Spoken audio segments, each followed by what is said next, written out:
Di sebuah sudut kawasan Jakarta Timur, tepatnya di daerah Cibubur, berdirilah sebuah toko baju bernama Bella Fashion. Toko itu tidak hanya besar dan mewah, tapi juga punya 5 cabang lain yang tersebar di seluruh Jabodetabek. Pemiliknya adalah seorang wanita berusia 37 tahun bernama Bu Bella. Orang-orang memanggilnya janda kaya raya karena statusnya yang sudah bercerai, namun hidupnya justru semakin bergelimang harta. Bu Bella selalu tampil menawan. Rambutnya hitam lurus sebahu, wajahnya bersih tanpa celah. Pakaiannya selalu modis dan berkelas. Tak jarang orang menyangka ia masih berusia akhir 20-an. Setiap pagi, ia datang ke toko dengan mobil SUV putihnya. Duduk di kursi depan sambil mengecek di laporan keuangan. Karyawan-karyawannya menyapanya dengan penuh hormat. "Selamat pagi, Bu Bella." "Pagi, semuanya. Semangat ya jualannya hari ini," ucapnya sambil tersenyum manis. Namun di balik senyumnya yang hangat, ada aura dingin yang membuat orang segan untuk terlalu dekat. Tak ada yang benar-benar tahu bagaimana awal mula Bu Bella bisa memiliki semuanya. Orang-orang hanya tahu satu hal. 2 tahun lalu hidup Bu Bella jauh berbeda. Dulu ia adalah ibu rumah tangga biasa, tinggal di rumah kontrakan sederhana bersama suaminya, Pak Arkan. Mereka membuka usaha jualan baju secara online, namun bisnis itu tidak berjalan baik. Seringkali mereka bertengkar soal uang, soal kebutuhan rumah tangga yang tak kunjung tercukupi. Akhirnya pertengkaran yang terus-menerus itu membuat mereka berpisah. Setelah bercerai, Bu Bella seolah menghilang selama beberapa bulan. Tak ada yang tahu kemana ia pergi atau apa yang ia lakukan. Namun ketika ia kembali, penampilannya berubah drastis. Ia muncul dengan mobil baru, membuka toko besar, dan tiba-tiba saja bisnis bajunya meledak di pasaran. Banyak tetangga bergosip, tapi tak ada yang berani bertanya langsung. "Kayaknya sih ikut arisan emas," kata salah satu tetangga. "Mana mungkin arisan bisa bikin kaya raya gitu," balas yang lain. "Kalau bukan pesugihan, apalagi?" bisik seorang ibu sambil menatap toko Bu Bella dari kejauhan. Tapi semua itu tak digubris oleh Bu Bella. Ia menjalani hidupnya seolah tak peduli pada omongan orang. Namun satu hal yang membuatnya mulai gelisah adalah munculnya pesaing baru, Bu Wika. Bu Wika adalah pendatang baru yang membuka toko baju tepat di seberang Bella Fashion. Usianya sekitar 30-an, gayanya cerah dan energik. Toko Bu Wika mungkin tidak sebesar toko Bu Bella, tapi ia menjual model baju yang lebih kekinian dan harganya jauh lebih murah. Beberapa pelanggan mulai beralih ke toko Bu Wika. Bahkan, ada pelanggan lama Bu Bella yang terang-terangan bilang, "Sekarang, saya belinya di seberang aja ya Bu, lebih murah dan banyak diskon." Hati Bu Bella panas. Ia mulai merasa terusik. Ia merasa terhina. "Aku membangun semua ini dengan kerja keras. Lalu dia seenaknya datang dan menjatuhkan semuanya?" Gumam Bu Bella dalam hati. Giginya bergemeletuh. Tiap malam, ia termenung sendirian di rumah mewahnya. Ia menatap laporan keuangan yang mulai menurun, melihat satu persatu cabangnya yang mulai sepi. Uang memang masih ada, tapi kalau terus begini, ia bisa kehilangan segalanya. Dalam keputusasaan itu, pikirannya mulai melayang ke masa lalu. Waktu ia masih bersama Pak Arkan. Waktu hidupnya sulit dan tak punya apa-apa. Ia teringat pada kata-kata terakhir yang Pak Arkan ucapkan saat mereka bercerai. "Kamu gak akan bisa hidup tanpa aku. Kamu bukan siapa-siapa, Bella." Dan nyatanya, Bu Bella sudah membuktikan sebaliknya. Namun malam itu, ada sesuatu yang berbeda. Saat ia sedang duduk di ruang tamu, lampu rumah tiba-tiba mati mendadak. Hanya terdengar suara angin yang berdesir pelan dari sela-sela jendela. Di tengah kegelapan itu, ada bayangan hitam yang berdiri di ujung tangga. Bayangan itu tak bergerak, tapi seolah mengawasinya. Jantung Bu Bella berdetak cepat. Ia tak bisa bersuara, tak bisa lari. Bayangan itu perlahan lenyap dan lampu kembali menyala. Ia duduk terdiam, keringat dingin menetes dari pelipisnya. Tak ada siapa-siapa, hanya dirinya sendiri. Namun sejak malam itu, sebuah ide jahat mulai tumbuh dalam benaknya. Jika dulu ia pernah bangkit dari kehancuran, mungkin kini saatnya ia mengulangi jalannya yang lama. Jalan yang tidak diketahui siapapun. Jalan yang membuatnya menjadi janda kaya raya dalam waktu singkat. Dan untuk itu, ia tahu siapa yang harus dikorbankan. Pak Arkan, laki-laki yang pernah menghina dan meninggalkannya. Laki-laki yang paling pantas menjadi tumbal dari awal segalanya. Bab ini ditutup dengan wajah Bu Bella yang menatap kosong keluar jendela dengan senyum tipis di bibirnya. Senyum yang menyimpan niat paling gelap dalam hidupnya. Hari-hari setelah kejadian lampu padam dan bayangan misterius itu terasa aneh bagi Bu Bella. Mimpi-mimpinya berubah. Ia tak lagi bermimpi indah tentang uang dan toko baju yang ramai, melainkan mimpi-mimpi gelap, hutan yang sunyi, suara tangisan dari dalam tanah, dan sosok wanita tua yang terus memanggil namanya dengan suara serak. Bella, kamu mau kaya 7 turunan kan? Awalnya Bu Bella mengabaikannya. Tapi saat mimpinya berulang sampai 3 malam berturut-turut dan tokonya makin sepi, ia mulai goyah. Suatu sore setelah toko tutup, ia pergi ke belakang toko, duduk di gudang kecil tempat ia menyimpan barang-barang lama. Di sana, ia membuka kembali kotak kayu tua peninggalan almarhum neneknya. Dalam kotak itu ada selendang batik, satu cermin kecil retak, dan selembar kertas kuning lusuh yang berisi tulisan tangan. Jika ingin kekayaan turun-temurun, berikan yang pernah menyatu secara sah, maka langit akan terbuka dan bumi akan melunak. Bu, Bella menatap tulisan itu lama. Ia ingat neneknya dulu pernah dibilang orang pintar di kampungnya. Banyak yang datang minta pertolongan, tapi akhirnya hidup neneknya berakhir tragis, meninggal di usia 70-an dengan tubuh hangus terbakar sendiri di dalam kamar, tanpa ada api dari luar. Entah mengapa, hari itu tangan Bu Bella bergerak sendiri.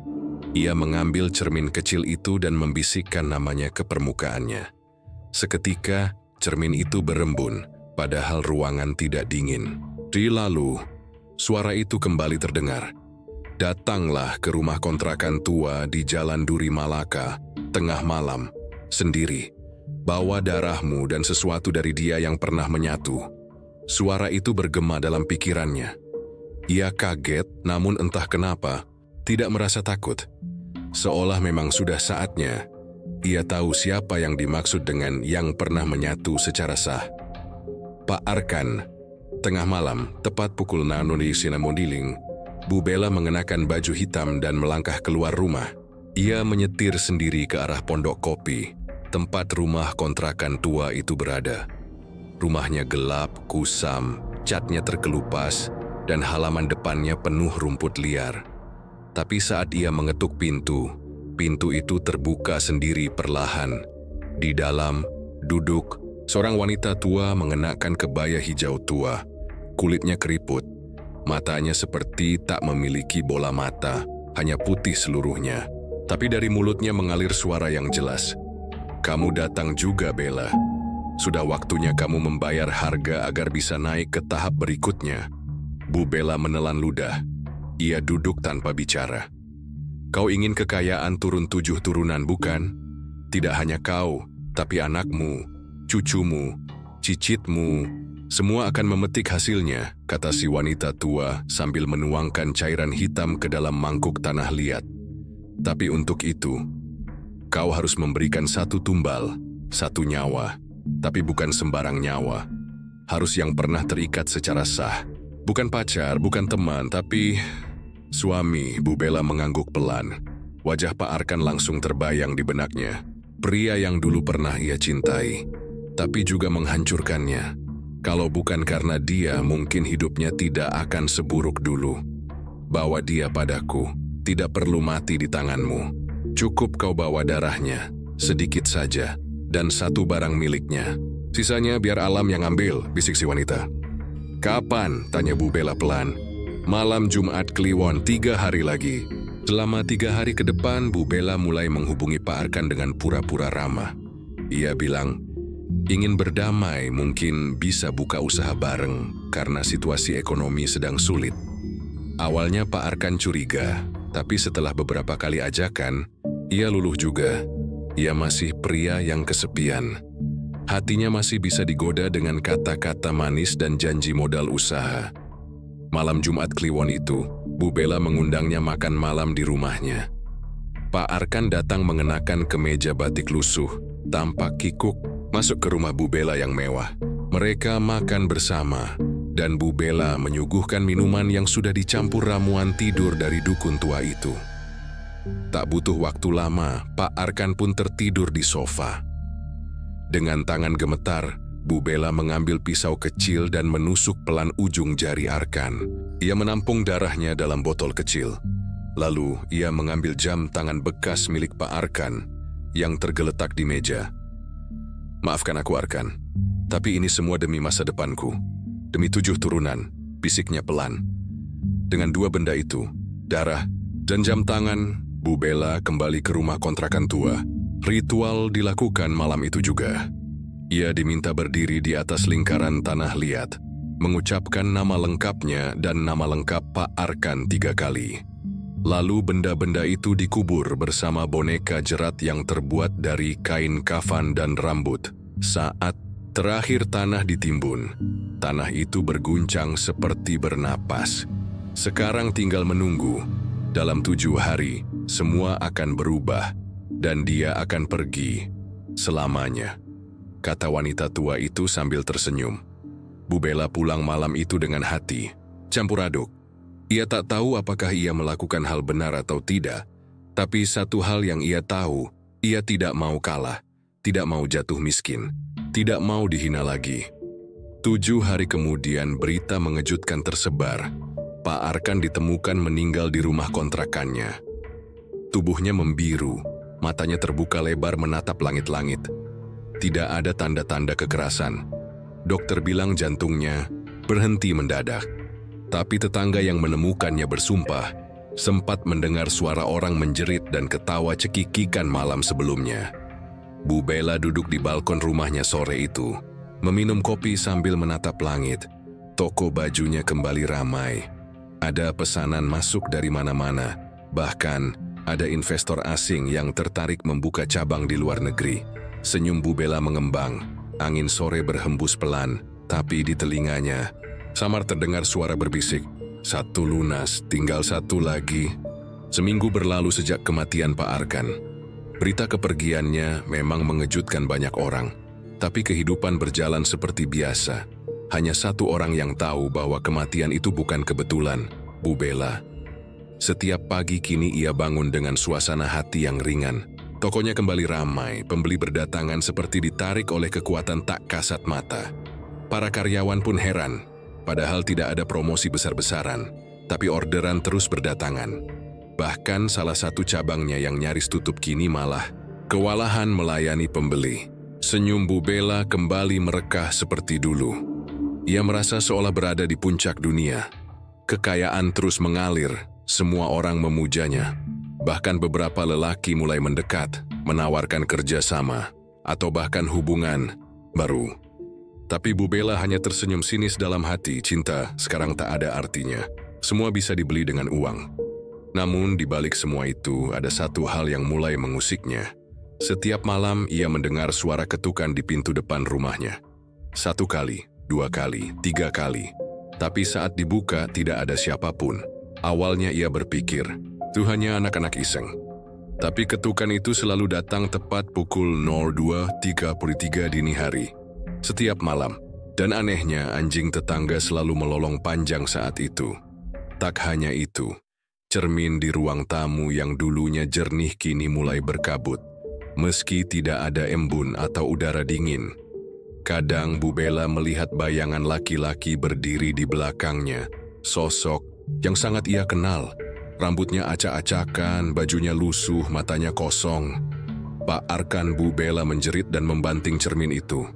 Tapi keesokan harinya, cermin itu selalu kembali utuh, seolah tidak pernah dipecahkan.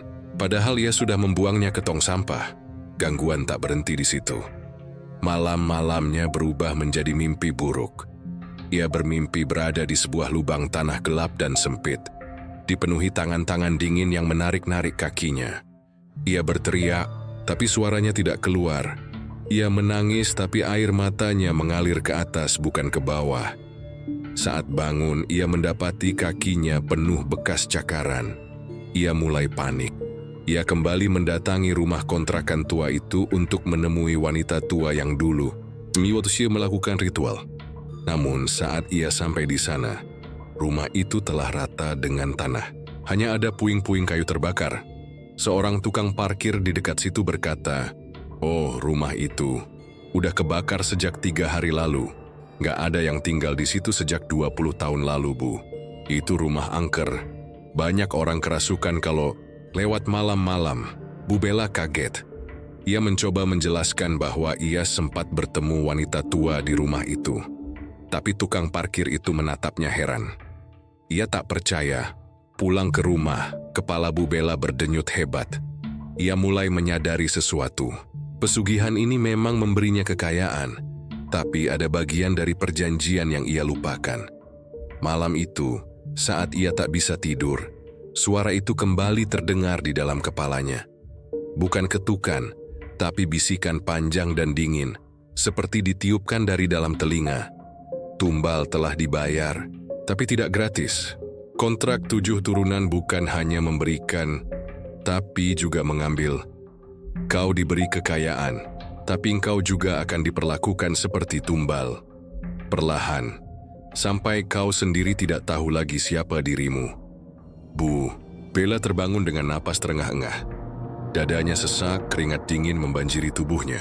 Dan yang lebih mengerikan, ia mendapati bayangannya di cermin tidak bergerak meski tubuhnya sudah menjauh. Bayangannya hanya berdiri di sana, menatapnya dengan senyum jahat. Hari-hari berikutnya, tubuh Bu Bella mulai melemah. Kadang ia tidak bisa merasakan tangannya sendiri. Kadang wajahnya terasa seperti bukan miliknya. Ia mencoba berobat ke dokter, tapi hasil medisnya selalu menunjukkan ia dalam kondisi sehat. Namun, sesuatu dalam dirinya perlahan berubah. Ia mulai lupa nama-nama orang di sekitarnya. Kadang ia tak ingat jalan pulang, meski sedang berada di depan rumahnya sendiri. Bahkan, ia lupa cara menulis tanda tangannya. Hingga suatu malam ia menemukan dirinya berdiri di tengah jalan, tanpa alas kaki, tanpa tahu bagaimana ia bisa sampai di sana. Seorang tetangga menemukannya dan membawanya pulang. Tapi keesokan paginya, tetangga itu ditemukan hilang, hanya meninggalkan sendalnya di depan pagar rumah Bu Bella. Semua itu membuat kabar aneh mulai beredar di lingkungan tempat tinggalnya. Bu Bella kesurupan, katanya ngomong bahasa nggak jelas malam-malam. Anaknya Bu Reni ngaku lihat sosok hitam keluar dari rumah Bu Bella. Katanya sih dia pesugihan, 7 turunan, tapi bayar mahal. Kini Bu Bella duduk sendirian di ruang tengah. Semua karyawannya resign satu persatu karena tidak tahan melihat kelakuan aneh Bu Bella. Matanya kosong, mulutnya komat kamit tanpa henti. Toko bajunya memang masih berdiri. Pembeli masih datang. Tapi sang pemilik sudah bukan manusia yang sama lagi. Jiwanya perlahan ditarik ke tempat yang sama dengan tumbal yang ia berikan. Ia telah menjadi tumbal hidup, bagian dari perjanjian panjang yang tak bisa dibatalkan. Dan kekayaan 7 turunan itu kini terasa lebih seperti kutukan daripada berkah. Hari-hari Bu Bella makin kacau. Meski dari luar tokonya masih terlihat ramai, dan bisnisnya terus mengalirkan uang seperti air. Tapi dari dalam, ia seperti hidup di antara 2 dunia. Setiap malam, ia merasa diawasi. Kadang, saat ia memejamkan mata, ia seperti melihat tangga panjang menurun ke dasar tanah, dan di ujungnya ada gerbang batu dengan simbol-simbol aneh. Dan di balik gerbang itu ada suara-suara yang memanggil pelan. "Bella, waktumu belum selesai." Ia tak tahu pasti apa arti semua itu. Tapi satu hal yang ia rasakan dengan jelas, ia sedang ditarik ke tempat yang sangat gelap. Namun, di sisi lain, ada orang yang sedang memperhatikannya diam-diam. Bu Wika, pesaing lamanya, mulai mencium bau. Tak wajar dari kebangkitan bisnis Bu Bella. Awalnya, Bu Wika mengira Bu Bella hanya melakukan strategi dagang baru, mungkin endorse artis atau pinjaman modal besar. Tapi semakin lama diperhatikan, ada yang tidak masuk akal. Salah satu karyawan toko, Bu Wika yang sempat mampir ke cabang Bella Mode, mengatakan bahwa ia melihat asap tipis keluar dari dalam toko. Meski tidak ada yang merokok, lalu banyak pengunjung mengeluh bahwa bau melati dan amis darah kadang tercium samar di dalam ruang ganti. Puncaknya Bu Wika mendengar kabar bahwa mantan suami Bu Bella, Pak Arkan, meninggal secara misterius hanya beberapa hari sebelum toko Bu Bella kembali bangkit. Itu membuatnya curiga terlalu kebetulan untuk dianggap biasa. Jangan-jangan dia pakai jalan pesugihan, gumam Bu Wika di ruangannya malam itu.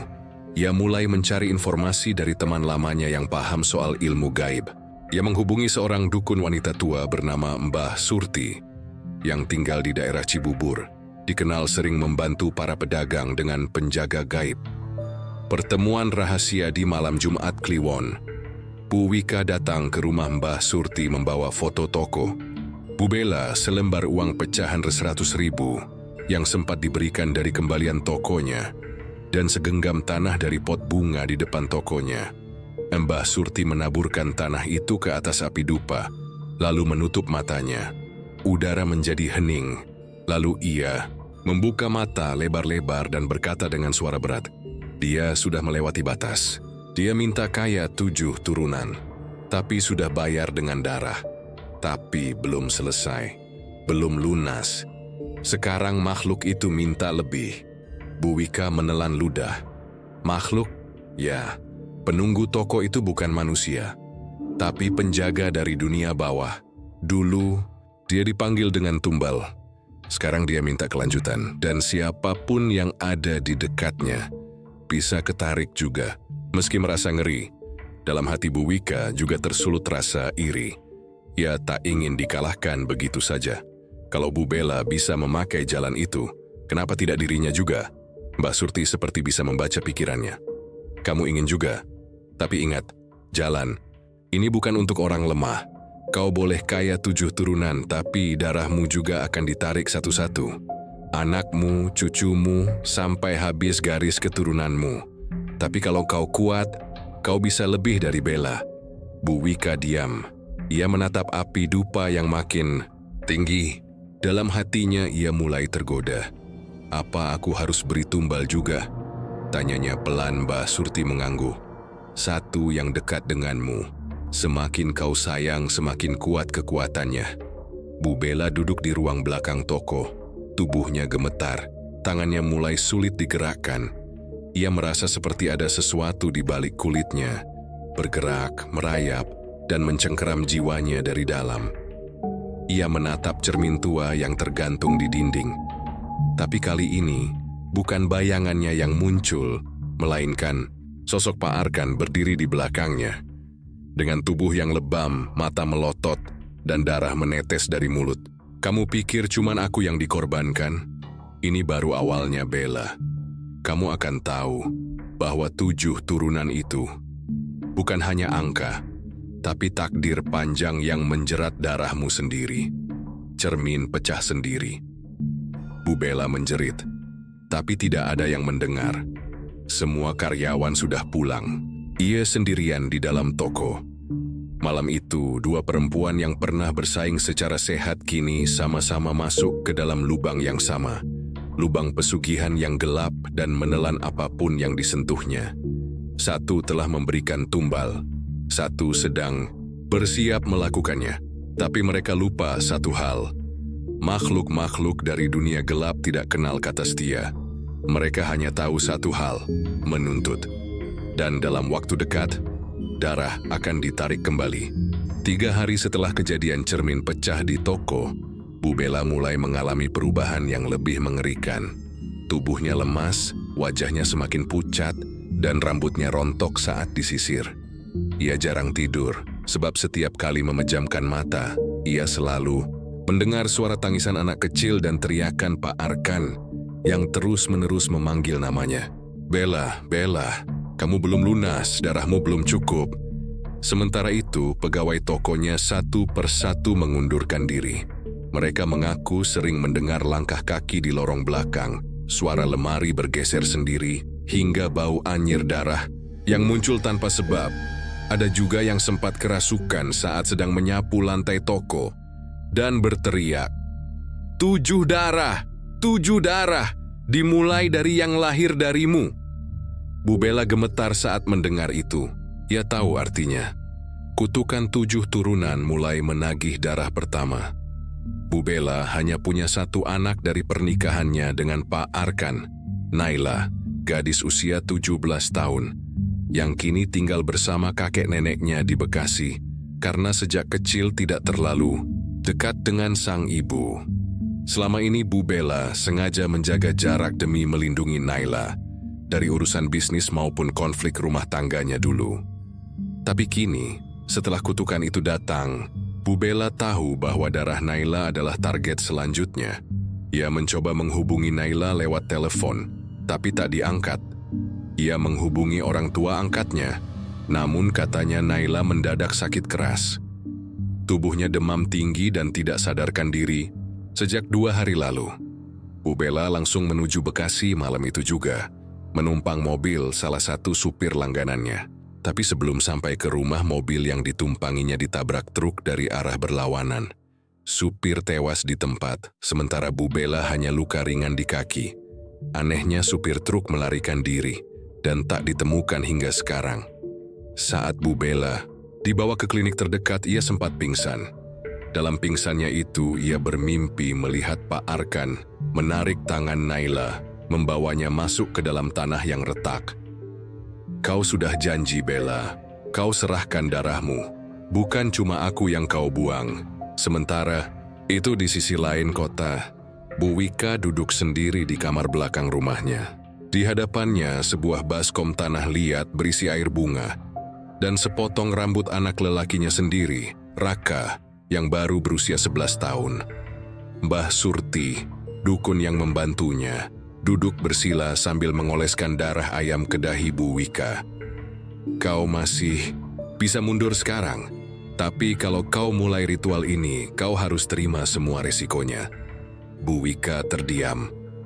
Pandangannya kosong.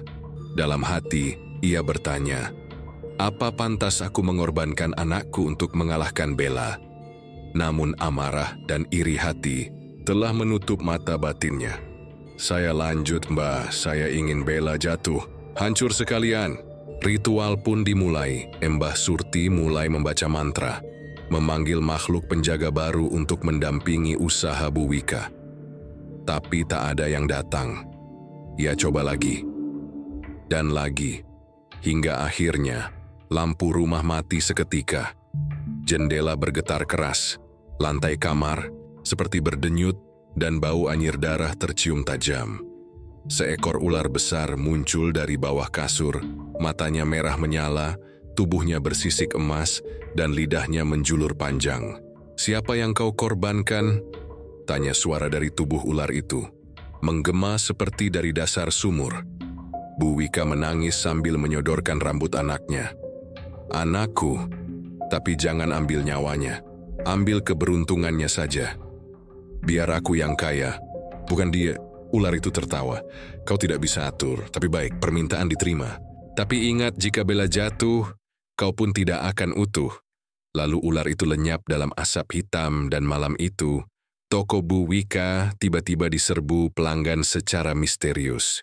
Uang mengalir deras, tapi di rumahnya, anaknya Raka demam tinggi dan mulai berbicara sendiri, menyebut nama-nama orang mati.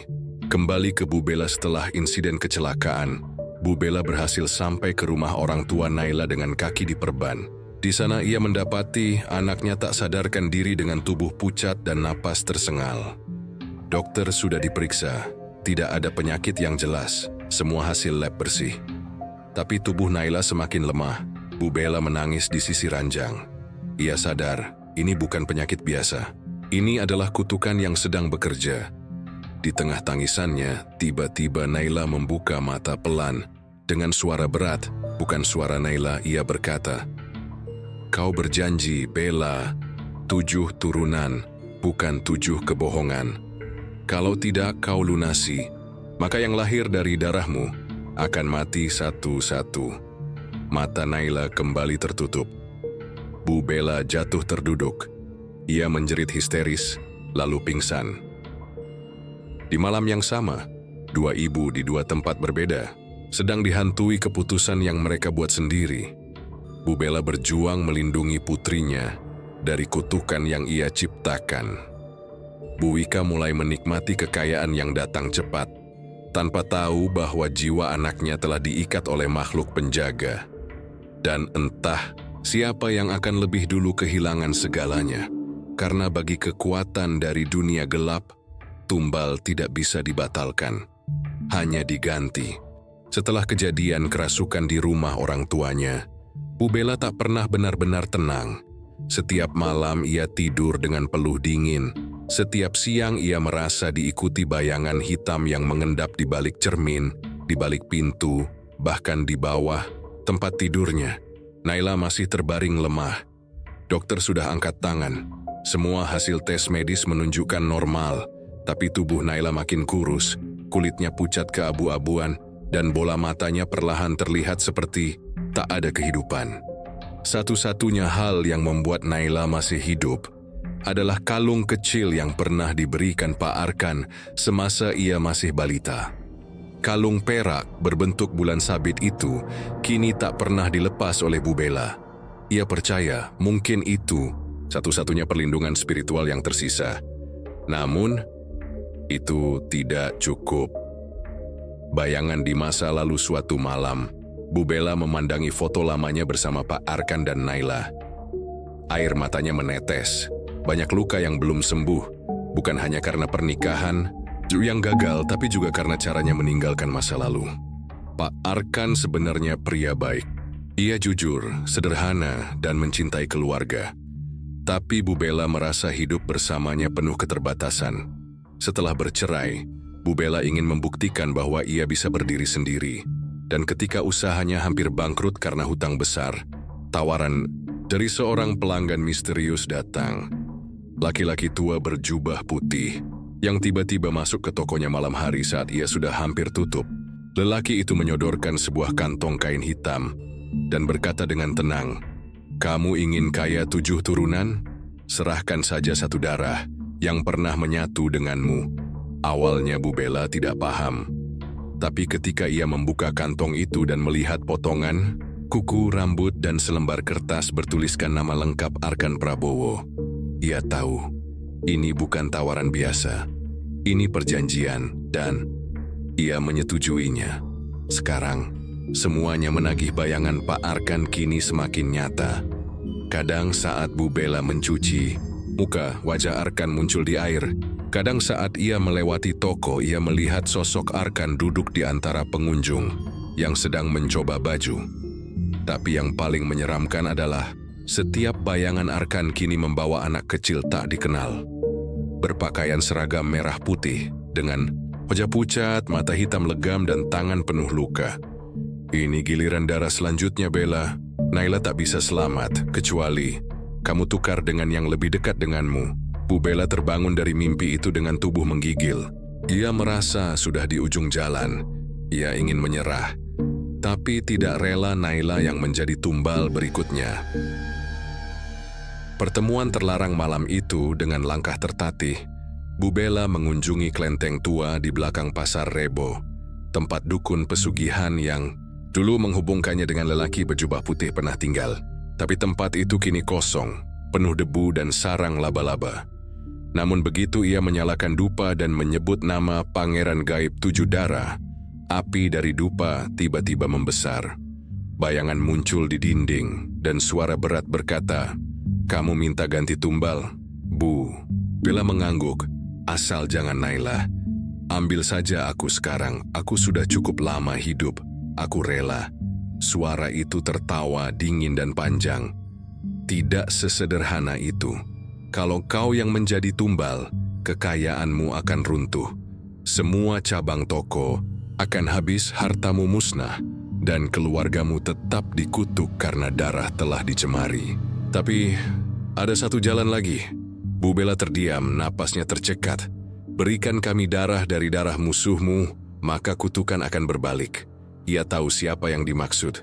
Bu Wika, musuhnya yang kini sedang menikmati kejayaan yang meroket dalam semalam. Ia yang dulunya selalu berada satu langkah di belakang, kini mendadak memiliki toko baru di mall, yang dulu tak sanggup ia sewa. Beri kami jantungnya, maka anakmu akan sembuh, dan kamu akan tetap hidup sampai generasi ketujuhmu. Kebingungan yang mengerikan sepanjang perjalanan pulang, Bu Bella dihantui dilema yang mengerikan. Ia bisa menyelamatkan Naila. Ia bisa membatalkan kutukan. Tapi ia harus mengorbankan nyawa orang lain. Apakah itu pantas? Apakah ia akan menjadi lebih jahat daripada kutukan itu sendiri? Sementara itu, di rumah Bu Wika, anaknya Raka makin parah. Setiap malam ia terbangun, menggaruk-garuk wajahnya sendiri sambil berkata, "Ibu, dia mau datang. Dia bawa cermin, pecah, dia bawa bunga mati, dia bawa darah." Bu Wika mulai ketakutan. Ia menyadari bahwa makhluk yang ia panggil tak bisa dikendalikan, dan ia tahu Bu Bella belum menyerah. Dua ibu, dua pilihan, dan dua jalan yang makin gelap. Bu Bella kini dihadapkan pada keputusan mengerikan, menukar darah anaknya dengan darah musuhnya. Sementara Bu Wika mulai sadar bahwa kekayaan instan yang ia miliki datang dengan harga yang terus menagih jiwa anaknya sendiri. Kutukan 7 turunan telah berjalan dan tidak ada yang bisa mundur. Karena di dunia pesugihan, setiap darah yang jatuh membuka pintu kutukan berikutnya. Malam itu Jakarta Timur diguyur hujan deras. Petir menyambar-nyambar langit, angin menderu seperti raungan makhluk lapar. Di sebuah rumah besar bercat abu-abu tua, Bu Bella duduk di depan meja rias, menatap wajahnya sendiri yang tampak lebih tua dari usianya. Di cermin itu ia melihat pantulan bayangan Pak Arkan, berdiri tepat di belakangnya memegang pundaknya. "Kau pikir kau bisa menghindari semua ini, Bella? Semua sudah ditulis sejak kau menandatangani perjanjian itu." Bu Bella gemetar tapi tak lagi menangis. Air matanya sudah habis. Yang tersisa hanya satu tekad, menyelamatkan Naila dengan cara apapun. Pagi harinya, ia berdiri di depan toko milik Bu Wika di kawasan Rawamangun. Toko itu besar, ramai, mewah. Plang tokonya bertuliskan Wika Fashion Gallery berlampu terang, dihiasi bunga-bunga segar.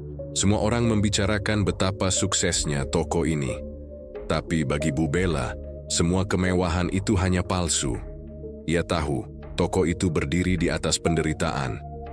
Ia tahu Bu Wika telah melakukan hal yang sama, menukar darah anaknya demi kejayaan. Dengan langkah berat, Bu Bella masuk ke dalam toko. Begitu Bu Wika melihatnya, ia langsung menyipitkan mata. "Mau apa kamu kesini, Bella? Mau nanya resep sukses?" Bu Bella tak menjawab. Ia hanya berkata pelan, "Kita sama, Wika. Sama-sama sudah menempuh jalan setan." Bu Wika tertawa sinis, tapi wajahnya sedikit berubah. Ia tahu, kata-kata itu bukan bualan. Ada sesuatu di sorot mata Bu Bella yang mengandung kebenaran yang mengerikan. "Kalau kamu mau main ancam-ancaman, ingat, aku juga bisa balas. Kita lihat siapa yang lebih kuat penjaganya." "Aku nggak datang untuk ancam, Wika. Aku datang karena aku sudah terlalu lelah." Malam itu, Bu Bella kembali ke rumahnya. Ia memandangi Naila yang kini hanya terbaring tak bergerak. Kulitnya nyaris transparan, seperti hidup hanya dengan seutas benang tipis yang bisa putus kapan saja. Di ruang tamu, ia menyalakan dupa, menyebar bunga kantil, dan menggurat jari telunjuknya di atas cermin yang pernah retak. Darah mengalir, dan dari cermin itu muncul api. Api itu tidak membakar tapi berputar seperti pusaran. Dari dalamnya suara Pak Arkan terdengar lagi. "Waktunya, Bella. Pilihannya hanya 2. Kamu atau musuhmu." Bu Bella menangis. Ia tak bisa. Ia tak sanggup menyerahkan darah orang lain lagi. Ia sadar, satu-satunya yang pantas menjadi tumbal adalah dirinya sendiri. Ia berdiri, mengganti pakaian dengan kebaya putih, dan memakai kalung kecil peninggalan Pak Arkan. Lalu ia bisikkan di telinga Naila, "Maafkan Mama, nah. Mama udah terlalu jauh. Tapi ini akan jadi akhir semuanya." Sementara itu di rumah Bu Wika, anaknya Raka tiba-tiba kejang-kejang. Mulutnya berbusa dan tubuhnya melayang seperti ditarik oleh sesuatu tak kasat mata. Bu Wika panik, berlari ke kamar mandi untuk mengambil air suci dari dukun. Tapi semua sudah terlambat. Cermin di kamar Raka pecah berkeping-keping tanpa disentuh. Dari retakannya muncul wajah Bu Bella, tapi bukan dalam wujud manusia biasa. Matanya hitam, tubuhnya bersinar merah, dan di belakangnya ada arwah Pak Arkan berdiri tegak. Aku yang seharusnya jadi tumbal terakhir. Bukan anakku, bukan anakmu, tapi aku sendiri, Wika. Ini balasan atas semua ketamakan kita. Dan pada detik itu juga, cermin meledak. Rumah Bu Wika terbakar dari dalam, api menjalar dari kamar ke dapur hingga ke toko depan. Orang-orang berteriak melihat kobaran api yang muncul tanpa sebab. Keesokan harinya, Naila membuka matanya. Ia menarik napas pelan, lalu bertanya, "Mama di mana?" Orang tua angkatnya hanya terdiam. Bu Bella ditemukan meninggal di kamar, dengan tubuh utuh namun dingin seperti es. Di atas cermin tempat ia biasa bercermin, tertulis dengan darah. Darah sudah lunas. Kutukan ditutup. Semua cabang toko Bu Bella hilang pembelinya. Satu persatu tutup dalam waktu sebulan. Tapi Naila tetap hidup dan memilih hidup sederhana, jauh dari dunia bisnis ibunya dulu. Sementara itu, Bu Wika dirawat di rumah, sakit jiwa, meracau setiap malam bahwa ia dikejar wanita berkebaya putih dari balik cermin. Setelah kepergian Bu Bella, rumah besar di Jakarta Timur itu menjadi sunyi seperti kuburan. Tak ada lagi suara langkah sepatu hak tinggi. Tak ada lagi suara tawa palsu dari pelanggan yang dulu memuja kejayaan Bella Fashion. Semua berakhir dengan satu kalimat. Darah sudah lunas, kutukan ditutup. Namun kisahnya belum selesai. Naila kini hidup bersama kakek dan neneknya, orang tua Bu Bella, di sebuah rumah kecil di daerah Ciracas. Rumah itu sederhana tapi hangat. Tidak ada kemewahan seperti dulu. Tidak ada sopir pribadi, tidak ada makanan. Mahal hanya bubur ayam di pagi hari dan sayur bening di sore hari. Tapi Naila merasa lebih damai. Kesehatannya perlahan membaik. Ia bisa bicara, tersenyum, dan mulai sekolah lagi. Namun, ada satu benda yang selalu ia bawa kemana-mana. Kalung bulan sabit pemberian Pak Arkan, ayah kandungnya. Kalung itu terasa hangat di lehernya, dan anehnya, selalu bersinar saat malam tiba, seolah menyerap cahaya bulan dan menyimpannya. Kadang, ketika ia bermimpi, ia melihat bayangan ayahnya tersenyum di ujung lorong panjang, memanggilnya dengan lembut. "Jaga kalung itu, nah, di dalamnya ada aku." Rahasia yang terungkap suatu sore, saat membereskan barang-barang peninggalan ibunya, yang dikirim oleh pengurus rumah lama. Naila menemukan sebuah kotak kayu tua. Kotak itu berat, penuh debu, dan terkunci rapat. Namun anehnya, ketika ia menyentuh kalung di lehernya, kotak itu terbuka sendiri, seperti mengenali darah yang sama. Di dalamnya ada beberapa benda, sepasang anting emas, foto lawas Bu Bella bersama Pak Arkan dan Naila kecil, dan satu buku tua dengan sampul hitam lusuh bertuliskan, "Jejak cermin berdarah, catatan pesugihan darah 7 turunan." Naila membacanya pelan-pelan. Tulisan tangan di dalamnya adalah milik ibunya. Tapi yang mengejutkan, buku itu tidak hanya berisi tentang perjalanan pesugihan Bu Bella. Di lembar terakhir ada tulisan yang membuat jantung Naila berdegup kencang. "Jika aku gagal menyelamatkanmu, Naila, kalung ini akan menjadi penjaga jiwamu. Tapi ingat, jika suatu saat engkau tergoda akan kekuasaan, kekayaan, atau dendam, jangan sekali-kali buka cermin yang sudah aku segel di kamar utama kita dulu." Karena di balik cermin itu, masih ada dia yang belum puas dengan satu jiwa. Misteri yang kembali menghantui malam-malam Naila mulai berubah. ia mendengar suara langkah kaki di lorong rumah. Meskipun hanya dia dan neneknya yang tinggal, ia mendengar suara ibunya menangis dari balik dinding.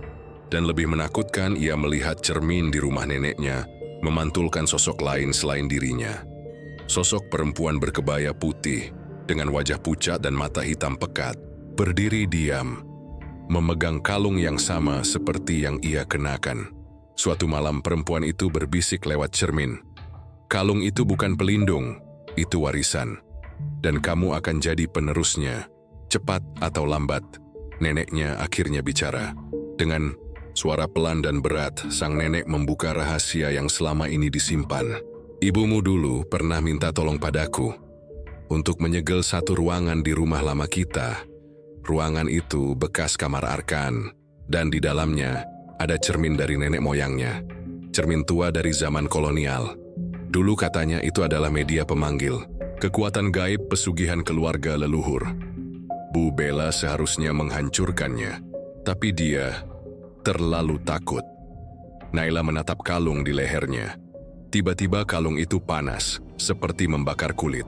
Ia tahu cermin itu masih aktif, dan warisan pesugihan itu belum benar-benar berakhir. Keputusan baru Naila tahu apa yang harus dilakukan. Ia meminta izin untuk kembali ke rumah lama, rumah besar tempat ia dan ibunya dulu tinggal. Dengan membawa kalung itu dan buku hitam, Naila masuk ke kamar utama, yang kini penuh debu, tirai robek, dan udara dingin seperti di pemakaman. Cermin besar masih tergantung di dinding, diselimuti kain putih. Saat ia membuka kain itu, cermin tersebut retak di bagian atas, tapi masih memantulkan bayangan.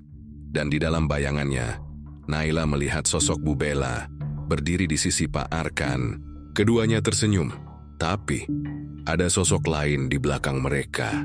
Bayangan hitam yang kini merambat ke arahnya. Dengan gemetar, Naila membuka buku dan membaca mantra terakhir yang ditulis ibunya. Dengan darah yang bersih, dengan hati yang tidak tamak, dengan warisan jiwa yang tak dijual, kututup jalur ini. Kututup hingga tak ada lagi 7 darah yang jatuh sia-sia. Ia mengangkat kalungnya dan meletakkannya ke cermin. Boom! Cermin itu retak, pecah, dan hancur menjadi debu. Angin kencang menyapu ruangan, dan suara tangisan serta teriakan mengerikan menggema, seolah mengakhiri sesuatu yang telah hidup ratusan tahun. Setelah itu, sunyi. Naila pulang dengan tubuh lemas tapi hatinya tenang. Kini semua sudah berakhir, atau begitulah yang ia pikirkan. Karena jauh di tempat lain, di sebuah toko barang antik di Pasar Senen, sebuah pecahan cermin dari rumah itu tiba-tiba menyala merah, dan mata hitam kecil muncul di permukaannya. Jejak darah tak pernah benar-benar hilang. Ia hanya berpindah menunggu yang berikutnya. Setelah kejadian mengerikan di kamar utama rumah lama, Naila merasa seperti mendapatkan kembali hidupnya. Ia percaya kutukan pesugihan keluarganya sudah berakhir bersama hancurnya cermin hitam itu. Tapi kehidupan ternyata tidak selalu sesederhana itu. Warisan yang diwariskan oleh ibunya dan leluhur mereka jauh lebih rumit dan berat daripada yang ia bayangkan. Beberapa bulan berlalu, Naila berusaha menjalani kehidupan normal. Ia kembali ke sekolah, menghabiskan waktu bersama kakek dan neneknya, serta membantu mereka di warung kecil yang sederhana. Semua terlihat damai dan tenang. Namun, ada hal yang tak bisa ia hapus dari pikirannya. Bayangan hitam yang sering muncul dalam mimpinya. Setiap malam sebelum tidur, ia selalu melihat sosok samar yang berdiri di sudut kamar, menatapnya dengan mata yang sangat gelap, seperti mengawasi langkahnya. Sosok itu seperti bayangan Pak Arkan dan Bu Bella, tapi lebih menyeramkan dan dingin. Sosok itu adalah bayangan terakhir, warisan yang tak bisa dibuang. Suatu sore di sekolah, Naila bertemu dengan teman sekelasnya, Dinda, yang memperhatikan perubahan sikap Naila yang sering termenung dan sedikit pendiam. "Naila, kamu baik-baik saja? Kamu kelihatan capek dan sering ngomong sendiri," tanya Dinda dengan nada prihatin. Naila mengangguk pelan dan berusaha tersenyum. "Aku cuma banyak pikiran, Dinda. Ada hal yang harus aku hadapi, warisan keluargaku. Dinda menatapnya bingung, namun tetap memberikan semangat. Kalau kamu butuh teman, aku selalu ada. Naila merasa hangat. Dia sadar dia tidak harus melawan semuanya sendiri. Malam itu, saat Naila tidur, sosok bayangan muncul lagi di mimpinya.